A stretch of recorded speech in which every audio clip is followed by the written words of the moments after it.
Hello friends, this is Amit Rangani. Welcome back to our YouTube channel. આજે આપણે ધોરણ 10 માં ચેપ્ટર નંબર 10 પ્રકાશ, પરાવર્તન અને વક્રીભવનની શરૂઆત કરીશું.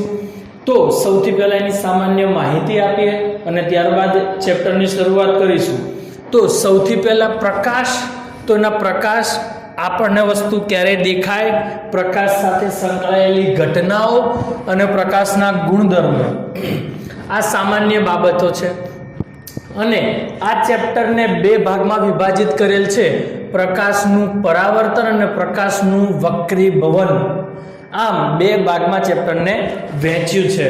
તો સૌથી પહેલા પ્રકાશ વિશે સામાન્ય માહિતી મેળવીએ અને ત્યારબાદ પરાવર્તનની ચર્ચા કરીશું. ચલો ધ્યાન રાખજો. પ્રકાશ, પહેલા પ્રકાશની વ્યાખ્યા. આપણે પ્રકાશ કોને કહી શકીએ તેની વાત. આપણી આંખમાં સંવેદના ઉપજાવતા, આપણી આંખમાં સંવેદના એટલે આપણને અનુભવ કરાવે. આપણે ચેપ્ટર નંબર 7 માં ભણીશું સંવેદનાઓ વિશે, કે આપણી આંખમાં સંવેદના ઉપજાવતા વિદ્યુત ચુંબકીય, આપણી આંખમાં સંવેદના ઉપજાવતા વિદ્યુત ચુંબકીય વિકિરણોને પ્રકાશ કહે છે. ફરીથી, આપણી આંખમાં સંવેદના ઉપજાવતા વિદ્યુત ચુંબકીય વિકિરણોને પ્રકાશ કહે છે. કોઈ પણ વસ્તુ આપણને ક્યારે દેખાય તો પ્રકાશ જ્યારે વસ્તુ પરથી શું પામે? પરાવર્તન પામે. પ્રકાશ જ્યારે વસ્તુ પરથી પરાવર્તન પામે એટલે કે તમે કોઈ પણ વસ્તુને જોઈ શકો છો, જેમ કે આ પેન, તો પ્રકાશનું કિરણ આ પેન પર પડે અને પેન પરથી પરાવર્તન થઈને મારી આંખમાં પડે તો હું જોઈ શકું. એવી જ રીતે કોઈ પણ વસ્તુ આપણને ક્યારે દેખાય તો પ્રકાશનું કિરણ અથવા તો પ્રકાશ જ્યારે વસ્તુ પરથી પરાવર્તન પામે અને આપણી આંખમાં પ્રવેશે, આપણી આંખમાં પ્રવેશે ત્યારે આપણને વસ્તુ દેખાય છે. તો ફરીથી, જ્યારે વસ્તુ આપણી આંખમાં, જ્યારે પ્રકાશ વસ્તુ પરથી પરાવર્તન પામીને પ્રકાશ આપણી આંખમાં પ્રવેશે ત્યારે આપણી આંખમાં સંવેદના ઉત્પન્ન થાય અને સંવેદનાને કારણે આપણે વસ્તુને જોઈ શકીએ છીએ, એટલે કે વસ્તુ આપણને દેખાય છે.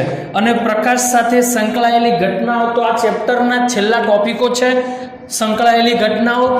એમાં પરાવર્તન અને વક્રીભવન બંનેના નિયમો લાગુ પડે જ છે. જેમાં પ્રકાશ સાથે સંકળાયેલી કેટલીક ઘટનાઓ જોઈએ, જેમ કે આપણે રાત્રિ દરમિયાન જોઈ શકીએ છીએ કે તારાઓ ટમટમે છે, એટલે તારાઓનું ટમટમવું. ચોમાસા દરમિયાન આપણને મેઘધનુષ્ય દેખાય, તો મેઘધનુષ્યની રચના એ પણ પ્રકાશના કારણે જ થાય છે. પછી ઉનાળા દરમિયાન રોડ પર જોઈએ તો આપણને પાણી જેવું દેખાય, રણમાં જઈએ તો આપણને ઉપર રહેલી વસ્તુનું પ્રતિબિંબ ઊંધું દેખાય, એટલે કે મરીચિકા અથવા મૃગજળ.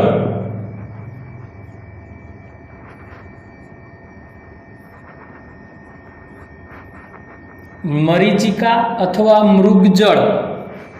પછી સમુદ્રની સપાટી પર દૂર રહેલું જહાજ આપણને સમુદ્રની સપાટીથી સહેજ ઉપર દેખાય, એ પણ પ્રકાશીય ઘટના જ છે, એટલે કે લુમિંગ અસર.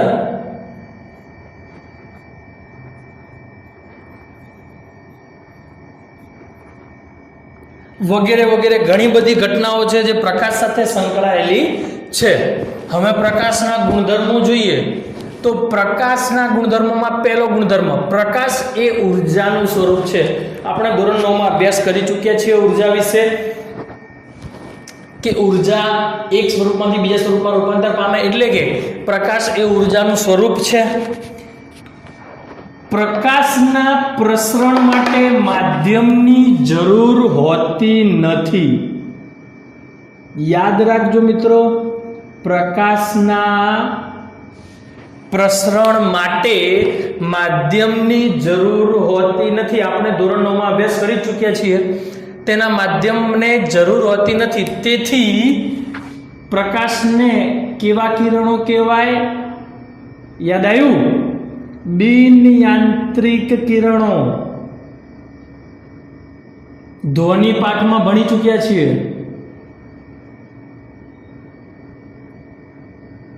બિન યાંત્રિક કિરણો કહે છે. એટલે કે તેને માધ્યમની જરૂર ના હોય. શૂન્યાવકાશમાં પણ એનું પ્રસરણ થઈ શકે છે. તો શૂન્યાવકાશમાં પ્રસરણ થાય તો શૂન્યાવકાશમાં તેની ઝડપ કેટલી હોય? 3×10⁸ મીટર ઇન્ટુ સેકન્ડ ઇનવર્સ છે. એટલે કે મીટર પ્રતિ સેકન્ડ. 1 સેકન્ડમાં 3×10⁸ મીટર જેટલું અંતર કાપે. જો એનું કિલોમીટરમાં રૂપાંતર કરવું હોય તો 10⁻⁻3 એટલે કિલોમીટરમાં, એટલે 10⁵. એવું કહી શકાય કે 1 સેકન્ડમાં 3 લાખ કિલોમીટરની ઝડપે પ્રકાશ ગતિ કરે છે. ત્યારબાદ પ્રકાશના સુરેખ પથને અથવા તો પ્રકાશના સુરેખને શું કહેવાય? તો પ્રકાશના સુરેખને કિરણ કહે છે. પ્રકાશના સુરેખને કિરણ કહે છે. અને આવા કિરણોના સમૂહને કિરણપુંજ કહે છે. આગળ આવશે આ બધા શબ્દો. જ્યારે પ્રકાશ સીધી રેખામાં સુરેખ માર્ગ પર ગતિ કરે તો તેને કિરણ કહેવાય. અને એક કિરણની જગ્યાએ બીજા બહુ જ બધા એક સાથે સમાંતર કિરણો આપાત થાય તો તે કિરણોના સમૂહને કિરણપુંજ કહે છે. ત્યારબાદ પોલિશ કરેલી અથવા ચળકતી સપાટી પર પ્રકાશ શું કરે છે? તો પ્રકાશનો પહેલો ગુણધર્મ આવશે, પ્રકાશનું પરાવર્તન થાય છે.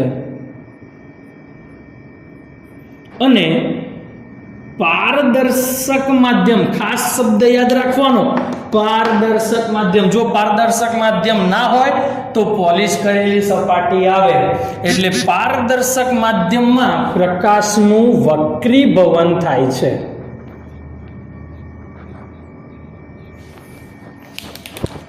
પોલિશ કરેલી અથવા ચળકતી સપાટી પર પરાવર્તન થાય અને પારદર્શક માધ્યમમાં પ્રકાશનું વક્રીભવન થાય છે.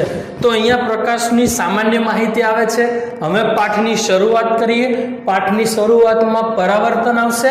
પરાવર્તનનો આખો ટોપિક ક્લિયર થાય ત્યારબાદ આપણે વક્રીભવનનો આખો ટોપિક ક્લિયર કરીશું.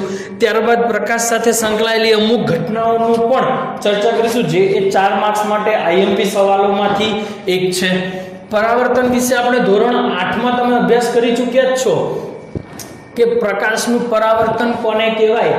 તો લીસી, ચળકતી કે પોલિશ કરેલી સપાટી પર, લીસી હોય, ચળકતી હોય અથવા પોલિશ કરેલી હોય, આ સપાટી પર પ્રકાશનું કિરણ પાછું ફરે. એટલે કે પ્રકાશનું કિરણ આવે, અથડાઈને પાછું ફરે તો એ પાછા વળવાની ઘટનાને શું કહેવાય? પરાવર્તન કહે છે. તમે જોઈ શકો છો સપાટી છે, સપાટી પર કિરણ આપાત થાય છે, આપાત થઈને અથડાઈને પાછું વળે છે. આ ઘટનાને શું કહેવાય? આ ઘટનાને કહેવાય પરાવર્તન. હવે એના કેટલીક વ્યાખ્યાઓ છે, એ કેટલીક વ્યાખ્યાઓ વિશે ચર્ચા કરીએ. જેમ કે આ કિરણ, આ કિરણને શું કહેવાય? તો આ કિરણ સપાટી પર આવે છે. સપાટી પર આવતા કિરણને કહેવાય આપાત કિરણ. આપાત કિરણ, એની વ્યાખ્યાઓની પણ ચર્ચા કરીશું જોડે જોડે. તો એની વ્યાખ્યા ટૂંકમાં લખીશું, ધ્યાન રાખજો. લંબ પર सपाटी पर એટલે કે લીસી ચળકતી કે પોલિશ કરેલી, લીસી ચળકતી કે પોલિશ કરેલી સપાટી પર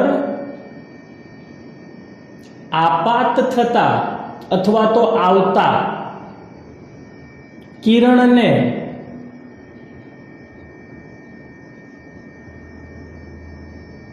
આપાત કિરણ કહે છે. ફરીથી એકવાર, લીસી ચળકતી કે પોલિશ કરેલી સપાટી પર આવતા કિરણને આપાત કિરણ કહે છે. પોઈન્ટ સપાટી છે, આ ગ્રીન કલરની જે દેખાય એ લીસી ચળકતી કે પોલિશ કરેલી સપાટી છે. લખી દઈએ, ચલો. સપાટી. આ બિંદુ તેને કહેવાય આપાત બિંદુ. એની વ્યાખ્યા તો લીસી ચળકતી કે પોલિશ કરેલી સપાટી પર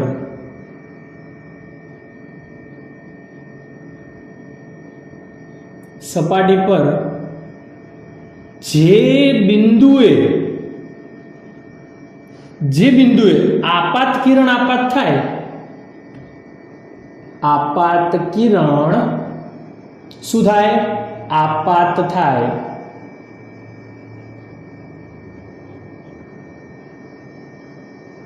તે બિંદુને આપાત બિંદુ કહે છે. ફરીથી એકવાર, આપાત કિરણ, સપાટી પર આવતા કિરણને આપાત કિરણ કહેવાય.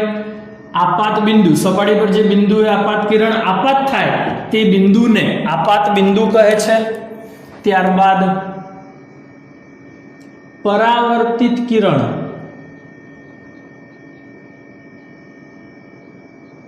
પરાવર્તિત કિરણ. તો પરાવર્તિત કિરણ કોને કહેવાય? સપાટી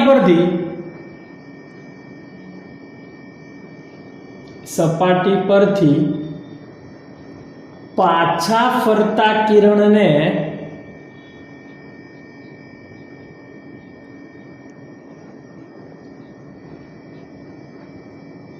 પરાવર્તિત કિરણ કહે છે.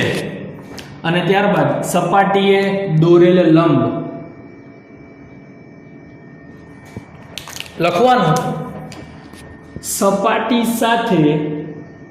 સપાટી સાથે આપાત બિંદુ આગળ 90 અંશનો ખૂણો બનાવતી રચનાને લંબ કહે છે. ત્યારબાદ બીજી બે વ્યાખ્યાઓ. આપાત કોણ આઈ. તો કોના કોના વચ્ચે ખૂણો છે? લંબ અને આપાત કિરણ. તો આપાત કિરણ અને લંબ વડે બનતા અથવા વચ્ચેના ખૂણાને આપાત કોણ કહે છે. અને આર પરાવર્તન કોણ. તો સેમ, પરાવર્તિત કિરણ અને લંબ વડે બનતા ખૂણાને પરાવર્તન કોણ કહે છે. નિયમિત પરાવર્તન. હવે એના પ્રકારો. પરાવર્તનના બે પ્રકારો છે, નિયમિત પરાવર્તન અને અનિયમિત પરાવર્તન. નિયમિત પરાવર્તનની વ્યાખ્યામાં લીસી ચળકતી સપાટી જે સમતલ હશે, સપાટી પર એટલે કે લીસી ચળકતી સપાટી પર આપાત થતા કિરણો સમાંતર હોય,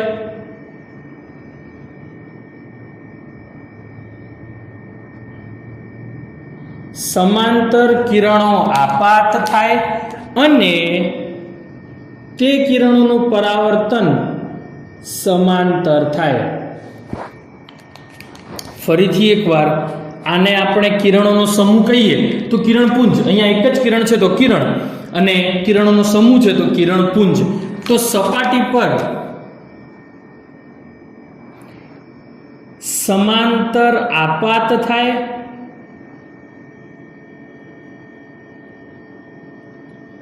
અને સમાંતર પરાવર્તન થાય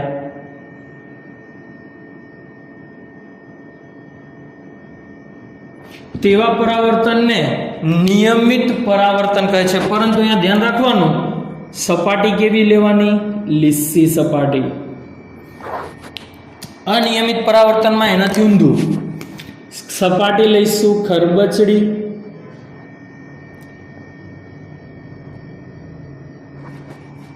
અને વ્યાખ્યા જોડે જોડે લખતા જઈશું. સપાટી પર, કેવી સપાટી પર? ખરબચડી સપાટી પર. આ સપાટી લઈશું ખરબચડી સપાટી. ખરબચડી સપાટી પર કિરણો આપાત થશે સમાંતર.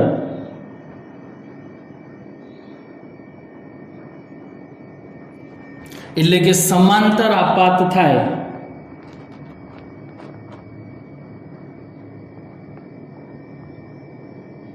સમાંતર આપાત થાય, પરંતુ તેમનું પરાવર્તન સમાંતર થતું નથી. એટલે સમાંતર પરાવર્તન ન થાય. સમાંતર પરાવર્તન ન થાય.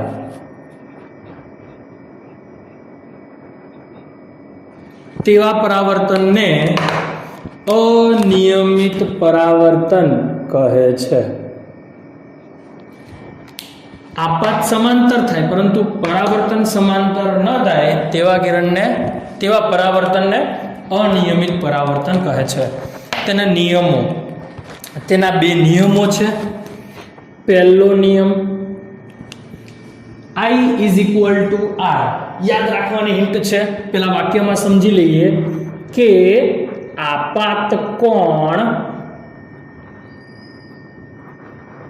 અને પરાવર્તન કોણ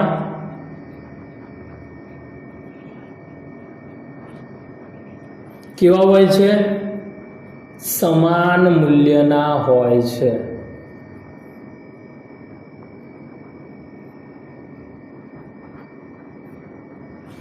એટલે યાદ રાખવા માટે યાદ લખવાનું I = R. એટલે કે આપાત કોણ અને પરાવર્તન કોણ સમાન હોય. બીજું, હવે શું બાકી રહ્યું?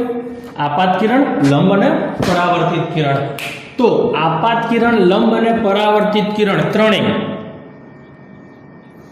શોર્ટમાં લખું છું.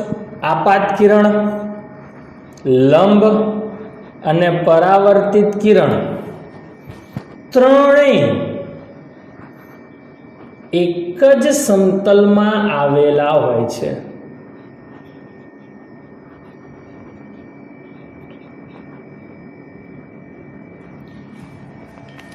એક જ સમતલમાં હોય એટલે આપાત થશે, લંબ અને પરાવર્તન થશે.